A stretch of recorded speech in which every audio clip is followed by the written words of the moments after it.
Bienvenue sur Africa 24, merci d'être nombreux à nous regarder. Vous avez fait de nous la première chaîne francophone la plus regardée en Afrique, la première chaîne africaine la plus regardée, et une raison essentielle à ce succès d'audience et à ce travail, c'est votre exigence et le fait qu'on vous montre aussi l'Afrique réelle. L'Afrique réelle, c'est le Burkina Faso. Avec le président actuel, Blaise Compaoré, quel regard pose-t-il sur son pays? Comprend-il les critiques qu'on lui adresse? Comprend-il aussi que ses remarques, peut-être ses compliments, ne sont que des flatteries face à des millions de Burkinabés qui aspirent à une vie meilleure? C'est ce qu'on va tenter de répondre à travers cette émission. Face à nous, le président Blaise Compaoré. Bienvenue dans cette émission. Merci, bonjour. Toujours première question la plus difficile. Vous regardez Africa 24 ? Oui. Et si oui, quelle est votre perception? Ben écoutez, je félicite cette télévision qui parle beaucoup d'Afrique, car c'est ce qui nous manque sur les autres télévisions du monde. Alors, comme d'habitude, quand nous avons un invité face à nous, il est de coutume de réaliser son portrait en quelques mots. Vous êtes né le 3 février 1951 à Zinari. À Ouagadougou. Vous êtes à Ouagadougou, Oui. pas à Zinari. Très bien. Vous êtes un ancien militaire, devenu président de la République le 15 octobre 1987, après une situation politique difficile dans laquelle vous avez perdu votre prédécesseur et ami intime, Thomas Sankara. Vous êtes le fondateur du parti politique dominant, le Congrès pour la démocratie et le progrès. En 23 ans de pouvoir, tout le monde vous reconnaît une qualité exceptionnelle, celle d'un facilitateur hors pair. Vous êtes intervenu comme médiateur au Togo. Fin 2006, vous êtes sollicité par le président ivoirien Laurent Gbagbo pour intervenir également en tant que médiateur dans la crise ivoirienne, avec succès. Vous êtes intervenu dans la crise en Guinée, plus discrètement au Niger.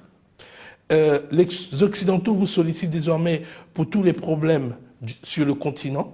Et vous sollicitez les Burkinabés pour un nouveau bailli à la tête du Burkina Faso. Et la question essentielle est de dire pourquoi? Pourquoi vous voulez continuer? Ben, c'est parce que d'abord les Burkinabés m'ont sollicité et j'ai répondu à l'appel de plusieurs partis, de plusieurs organisations sociales pour continuer l'œuvre de construction du Burkina. Beaucoup de Burkinabés sont fiers de voir leur président aller sur d'autres territoires, régler d'autres problèmes. Et certains disent, oui, mais quelque part on se sent abandonné parce que le temps qu'il passe à régler le problème des autres, il ne s'occupe pas de nous. Et nous, on a aussi cette question. D'abord, la frustration des Burkinabés qui disent ça. Et la deuxième, on se dit, est-ce que ce n'est pas une stratégie, finalement, pour vous, de bien vous occuper des autres à l'extérieur pour laisser votre Premier ministre travailler sur le terrain? Quelle est la stratégie qui se cache derrière cette démarche? Non, je crois que l'État, pour le Burkina, ce sont des millions d'hommes et de femmes, de jeunes à administrer. Et je le fais parce que chaque semaine, nous avons le Conseil des ministres que je préside, qui décide sur des questions de préoccupation des Burkinabés, sur l'économie, sur le politique, le social, le culturel. Donc, je pense que je me consacre réellement au Burkina. Mais j'essaie d'expliquer à ceux qui pensent que je m'occupe plus des autres que des Burkinabés, que nous avons intérêt, et je pense qu'ils le comprennent déjà, que la stabilité du Burkina, il y a une dimension intérieure et une dimension extérieure. Nous ne pouvons pas continuer durablement la stabilité si on n'a pas la paix autour de nous, si on n'a pas la stabilité dans la sous-région. Ça, c'est pour ce reproche. La deuxième, quelle est votre motivation pour continuer à être à la tête de l'État? Ce pays revient de loin. Et pour ne prendre que l'éducation, les 10 dernières années, j'ai construit plus d'écoles qu'en 40 années d'indépendance. Ça veut dire que je suis sur un élan et sur la santé, sur la production agricole. Les indicateurs montrent qu'il y a un travail gigantesque qui est en train de se faire dans cette période pour le Burkina Faso. Et nous pensons que son salut, le salut de ce pays, c'est de maintenir cet élan, de tirer profit de la confiance que les Burkinabés placent en moi aujourd'hui pour à la fois accélérer le développement et les impliquer plus que par le passé dans ces réalisations. Une des choses qui frappe énormément, quand on rentre par exemple dans la galerie, ici au Burkina, quand on regarde le portrait des anciens présidents, ils ont été tous militaires, pratiquement. Est-ce qu'il y a une culture qui fait que quand on passe de cet état d'esprit d'une carrière militaire à une carrière politique, quelle est la principale valeur qu'on amène? L'armée, ce n'est pas une école de la politique, mais c'est quand même une école de la vie, c'est une école d'administration des hommes. À 25 ans, j'avais 150 hommes à administrer, loin du Burkina, de Ouaga.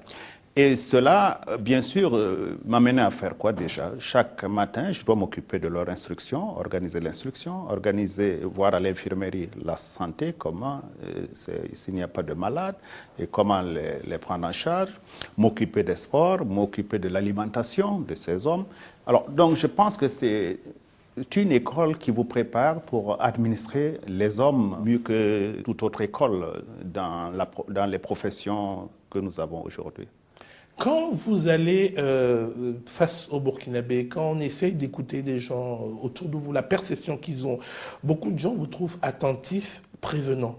Mais on trouve aussi beaucoup de vos détracteurs qui jugent que c'est une carapace, que vous êtes pratiquement quelqu'un de dur à sang-froid. Est-ce que vous pouvez lever ce mystère sur votre personnalité? Non, je pense que ça vient de l'extérieur, pas les Burkinabés. Mais les Burkinabés, dans leur majorité, qui me connaissent savent que je suis un homme qui est très attaché à la justice, à la liberté, qui aime le travail. Et c'est autour de ces valeurs que je construis ma personnalité et mes relations avec les autres. Vous n'êtes pas un peu psychorigide, un peu... Non, pas du tout. Au contraire, je suis le problème des autres. Je le disais l'autre jour aux jeunes que j'avais rencontrés par milliers à 200 km d'ici lors de leur forum. C'était sur la route du Togo. Je leur expliquais qu'en allant vers leur forum, j'ai croisé des dizaines de remorques qui venaient du port de Lomé pour le Burkina et inversement.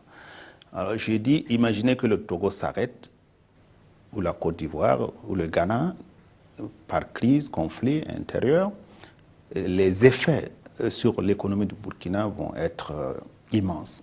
Ça veut dire qu'en fait, nous nous occupons de nous en nous occupant de la paix au Togo, nous nous occupons de nous en nous occupant de la paix, de la stabilité en Côte d'Ivoire.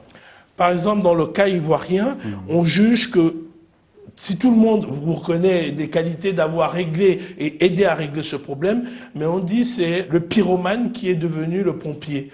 Pourquoi vous a-t-on accusé d'avoir été quelque part à l'origine ou d'avoir encouragé cette situation de crise? Quand vous écoutez les Ivoiriens, eux-mêmes, ils vous disent que leur problème vient du fait identitaire.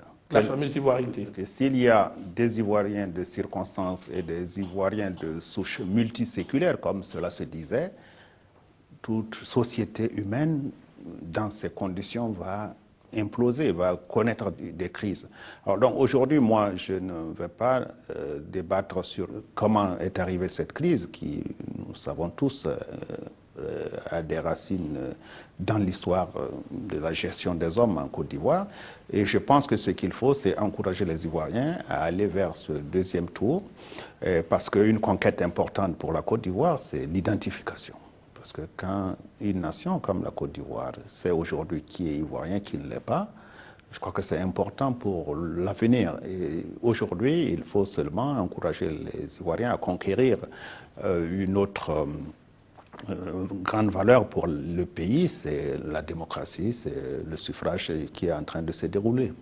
À côté du cas ivoirien, on va avoir le référendum au Sud-Soudan. On voit qu'il y a eu des problèmes sur ces 10 dernières années, effectivement, qui ont surgi dans ces conflits en Afrique, qui étaient des problèmes territoriaux. Êtes-vous optimiste sur le fait que sur ce continent, on réussisse à diminuer ces conflits, voire ne plus en avoir?